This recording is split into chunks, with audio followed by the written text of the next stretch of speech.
Bonjour mes chers élèves. La dernière séance, nous avons abordé la troisième séquence intitulée Les composants du résultat. Aujourd'hui, pour enrichir l'explication, nous allons traiter un exercice d'évaluation, analysant tout d'abord la différence entre bilan et CPC, ensuite la présentation du bilan et du CPC, et enfin le lien qui existe entre bilan et CPC. Donc, avant de traiter l'exercice, commençons par un rappel. Alors, quelle différence y a-t-il entre bilan et CPC? Comme nous avons déjà vu, le bilan et le CPC sont deux documents comptables obligatoires pour l'entreprise, mais qui présentent des objectifs différents. Pour le bilan est un état de synthèse qui décrit la situation patrimoniale qui est égale à la différence entre tout ce que possède l'entreprise et ce qu'elle doit. Donc, le bilan est une photographie qui présente juste le patrimoine de l'entreprise, bien sûr à une date donnée. Cette date est généralement fin d'exercice. La même chose, le bilan se compose de deux parties, actifs et passifs. Pour le CPC est un état de synthèse qui décrit en termes des produits et des charges les composants de résultats nets. Donc, le CPC n'est pas une photographie, mais un film de l'activité de l'entreprise pendant une période donnée. Cette période est généralement s'étale du 1er janvier au 31/12. La même chose, le CPC se compose de deux parties, charges et produits. Voilà. Donc, au niveau du bilan, l'actif se compose des biens, par exemple matériel de transport, matériel informatique, marchandises, etc., des créances et des disponibilités. Ces éléments représentent des utilisations économiques des ressources de l'entreprise, donc on les appelle aussi des emplois. Passif se compose du capital, des dettes bancaires, des dettes fournisseurs, etc.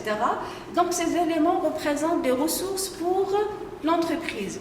Au niveau du CPC, les charges, ce sont des dépenses, bien sûr supportées par l'entreprise, on les appelle aussi des emplois. Pour les produits, ce sont des revenus rapportés par l'activité de l'entreprise. Ces revenus représentent des ressources pour l'entreprise. Voilà, donc la question qui se pose, quelle est la différence entre emploi du bilan et ceux du CPC et la différence entre ressources du bilan et celles du CPC. Donc, au niveau du bilan, actif représente emploi provisoire. C'est-à-dire que les éléments d'actifs ne disparaîtront pas lors du premier usage. Autrement dit que les valeurs des éléments d'actifs seront récupérées par l'entreprise. Exemple, matériel de transport. Matériel de transport est un élément d'actif. Si l'entreprise aura besoin d'argent, donc elle peut le revendre. Par contre, les charges sont des emplois définitifs. Pourquoi définitifs? Car les charges sont consommées directement lors du premier usage, c'est-à-dire sont consommées une fois pour toutes. Exemple, frais de téléphone. Donc, les frais de téléphone sont consommés lors du premier usage et la somme versée ne sera pas récupérée par l'entreprise. Concernant le passif représente des ressources provisoires. Autrement dit que ces ressources, bien les ressources de l'entreprise au niveau du bilan seront remboursées par l'entreprise. Exemple, les emprunts. Donc, emprunt représente une dette pour l'entreprise. Si l'entreprise emprunte une somme d'argent, cette somme d'argent représente pour l'entreprise une ressource. C'est une ressource provisoire car cette ressource sera remboursée par la suite, bien sûr, par l'entreprise. Par contre, les produits, ce sont des ressources internes de l'entreprise, mais ce sont des ressources définitives, c'est-à-dire que ces ressources ne seront pas remboursées par l'entreprise. Exemple, vente de marchandises. Lorsque l'entreprise vend ses marchandises, donc il va générer un revenu. Donc ce revenu représente pour l'entreprise une ressource interne et en même temps définitive, car cette ressource ne sera pas remboursée par la suite par l'entreprise. Donc après avoir distingué entre les différents emplois et les différentes ressources, passons maintenant à l'exercice. Alors, donc au 31-12, l'entreprise Anis, spécialisée dans la commercialisation des sacs en cuir, vous fournit les éléments suivants. Donc, comme vous voyez, il s'agit d'une entreprise commerciale, car l'entreprise Anis achète des sacs en cuir pour les revendre en l'état. C'est-à-dire que l'activité de cette entreprise, c'est achat, vente des marchandises. Voilà l'ensemble des opérations, bien des éléments fournis par l'entreprise Anis, que nous allons les traiter par la suite. Travail à faire, pour chaque élément, cocher la case correspondante, c'est-à-dire nous allons classifier ces opérations, bien ces éléments, en actifs, passifs, charges et produits. Deuxième travail à faire, c'est la présentation du bilan, puis la présentation du CPC au 31-12N. Et enfin, la troisième question, quel est le lien qui existe entre le bilan et le CPC? Voilà, passons au premier travail à faire. Et voilà, nous allons classifier ces opérations en actifs, c'est-à-dire en emploi provisoire, passifs en ressources provisoires, charges, ce sont des emplois définitifs et en produits, ce sont des ressources définitives. Donc, achat de marchandises de 300 000 dirhams. Donc, 300 000 représente une somme décaissée par l'entreprise. Donc, achat de marchandises, c'est un emploi définitif, fait partie des charges. Caisse, 300, le montant est de 30 000 dirhams. Donc, c'est un emploi provisoire, car cette somme peut être récupérée, bien sera récupérée par l'entreprise, donc fait partie du patrimoine de l'entreprise, précisément fait partie d'actifs.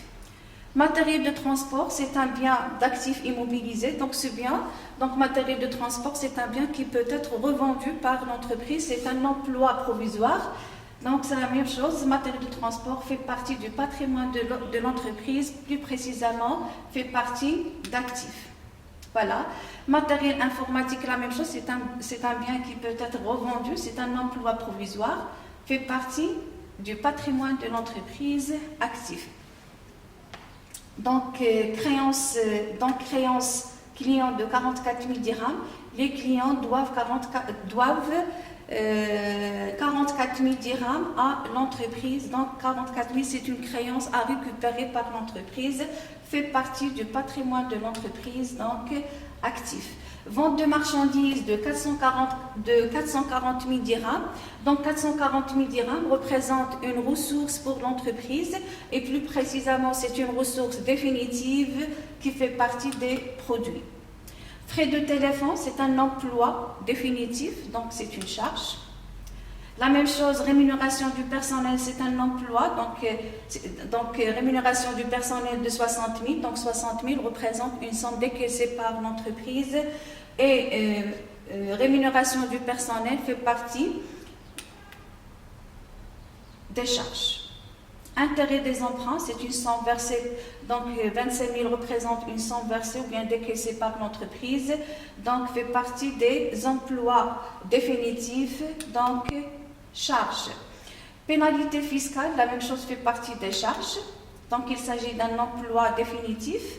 Loyer reçu de 6 000 dirhams, donc 6 000 dirhams représente une somme encaissée par l'entreprise, donc c'est une ressource interne et définitive, donc cet élément fait partie des produits.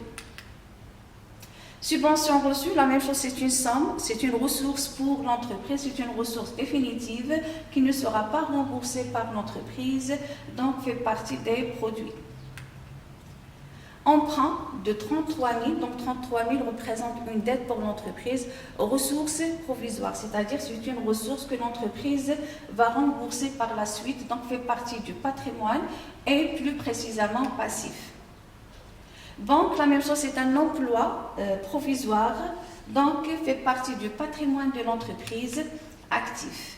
Capital, c'est le patrimoine de l'entreprise, fait partie du patrimoine et plus précisément du passif. Intérêt sur prêt, donc c'est une somme, 15 000 représente une somme reçue, donc c'est une ressource définitive pour l'entreprise, donc les intérêts sur prêt font partie des produits.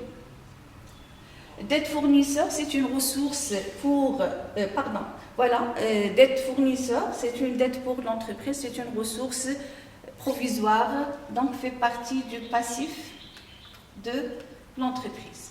Voilà. Donc après avoir classifié ces opérations en actifs, passifs, charges et produits, les éléments d'actifs et les éléments de passifs seront présentés dans un document comptable appelé bilan. Et les éléments classés en charges et produits seront présentés dans un autre document appelé CPC. Passons maintenant aux deuxième question pour présenter d'abord le bilan.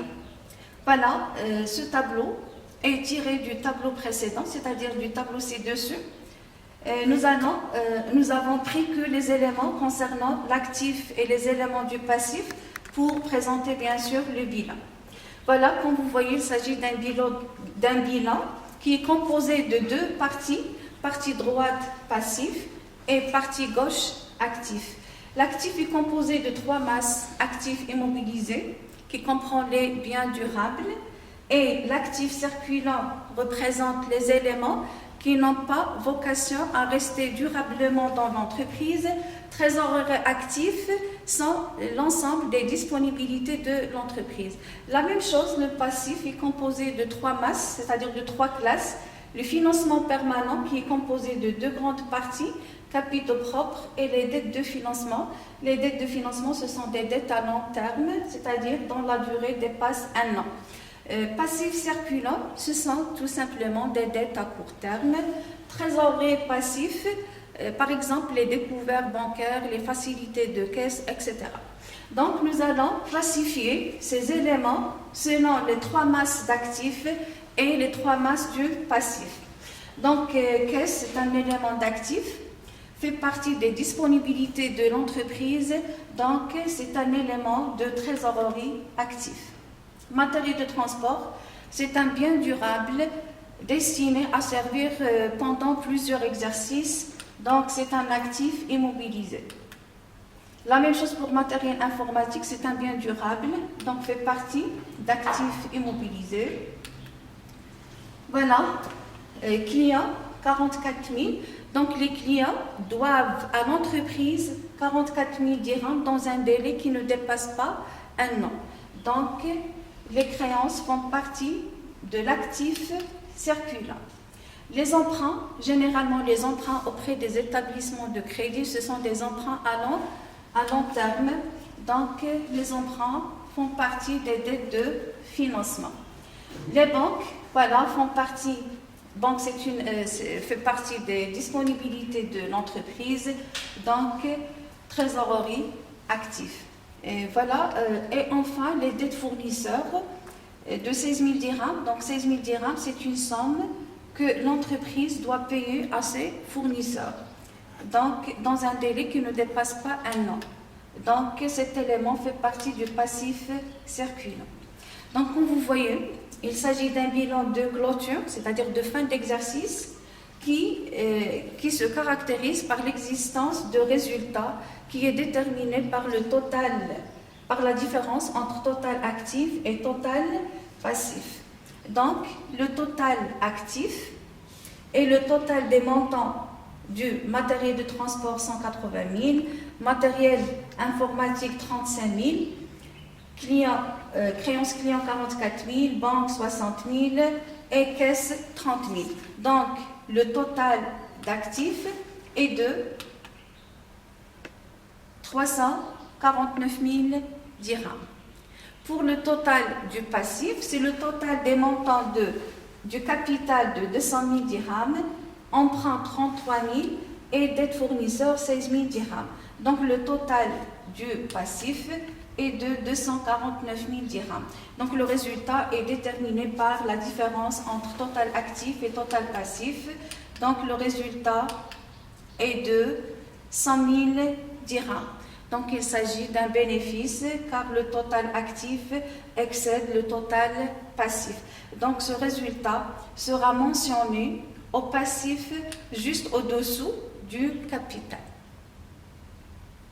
Voilà, maintenant passons pour la présentation du CPC. Voilà, donc la même chose, ce tableau est tiré du tableau précédent, c'est-à-dire du tableau ci-dessus. Nous avons tiré que les éléments concernant les charges et les produits pour présenter le compte des produits et de charges. Comme vous voyez, il s'agit d'un tableau de 2 colonnes. Partie gauche, partie droite représente produits et partie gauche représente les charges. Les charges et les produits sont classés sous 3 niveaux d'activité, à savoir le niveau d'exploitation, le niveau financier et le niveau non courant. Donc nous allons classifier ces opérations en charges et en produits sous 3 niveaux d'activité. Donc achat de marchandises, c'est une charge qui relève de l'activité principale de l'entreprise. Donc achat de marchandises fait partie des charges d'exploitation. Vente de marchandises relève de l'activité, c'est un produit bien sûr, qui relève de l'activité de l'entreprise, de l'activité principale. Donc, vente de marchandises représente produit d'exploitation. Frais de téléphone, la même chose, c'est une charge. C'est frais de téléphone de 2000 dirhams. Donc, cette somme versée par l'entreprise en vertu de l'activité habituelle de l'entreprise. Donc, frais de téléphone, c'est une charge d'exploitation.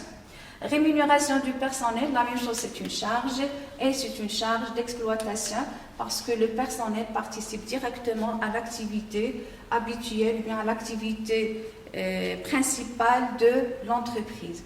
Intérêt des emprunts, voilà, c'est une charge. Donc, les intérêts des emprunts de 25 000, donc 25 000 dirhams représentent une somme versée en vertu d'une activité financière. Donc, les intérêts des emprunts, ce sont des charges financières. Pénalité fiscale, donc c'est une charge qui ne relève ni de l'activité habituelle, c'est-à-dire principale, ni de l'activité financière.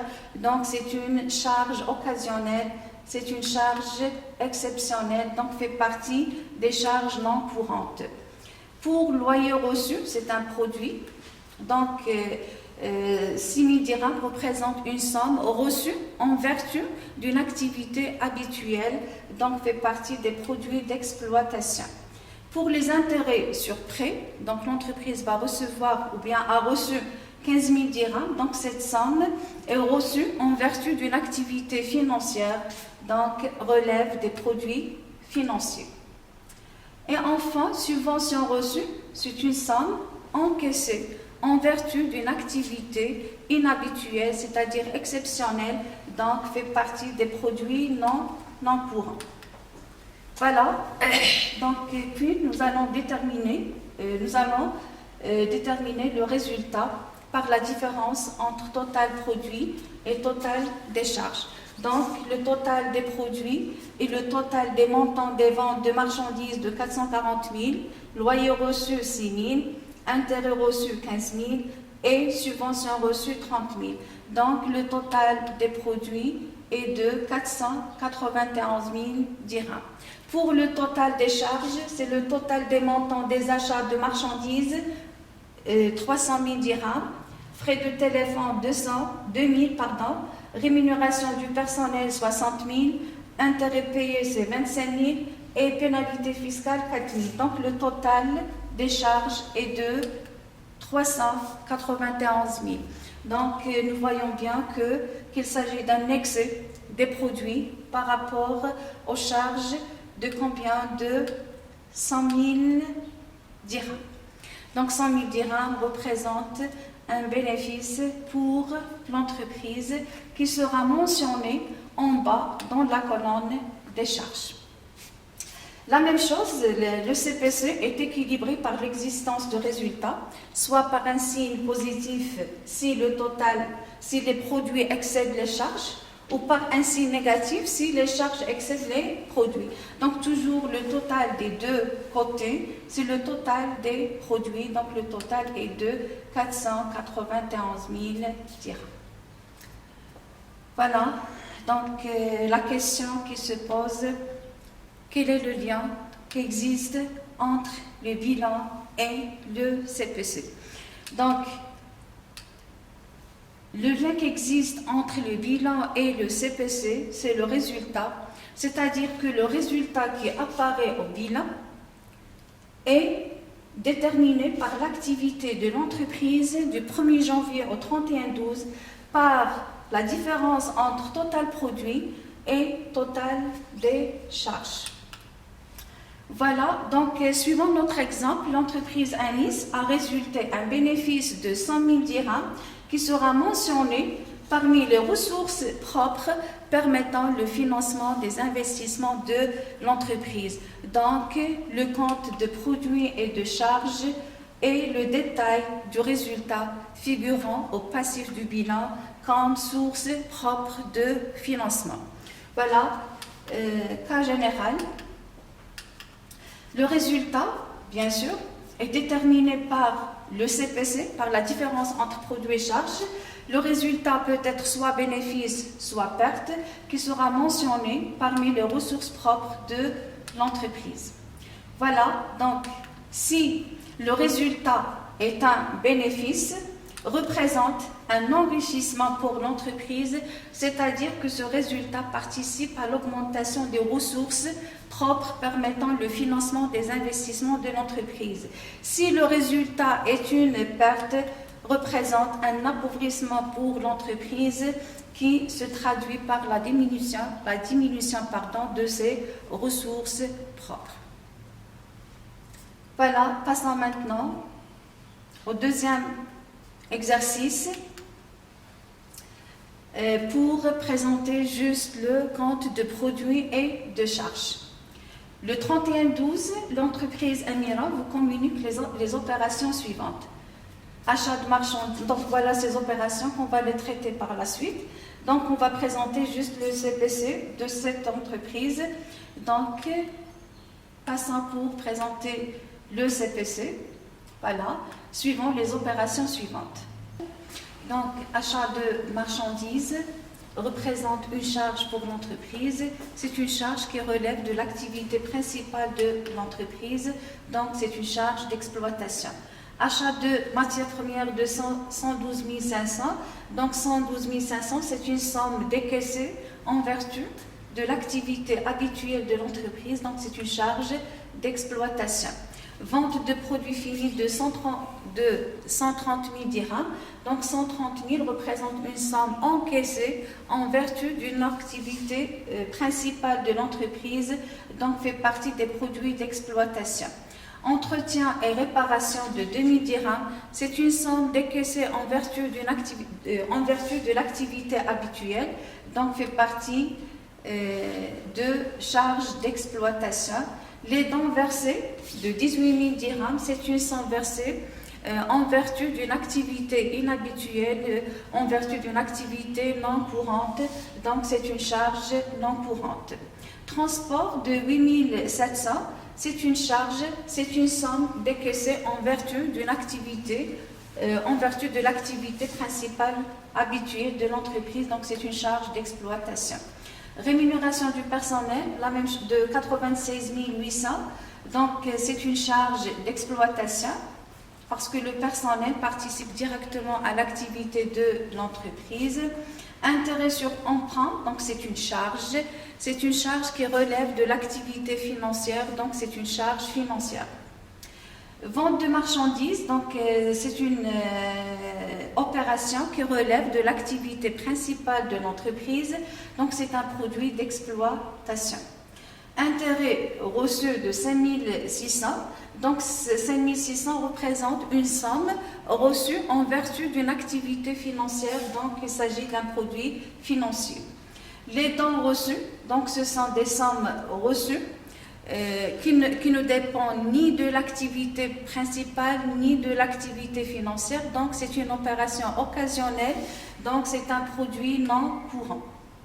Voilà, donc pour déterminer le résultat, nous allons faire la différence entre total produit et total des charges. Donc le total des produits et total des montants des ventes de produits finis, 130 000 dirhams.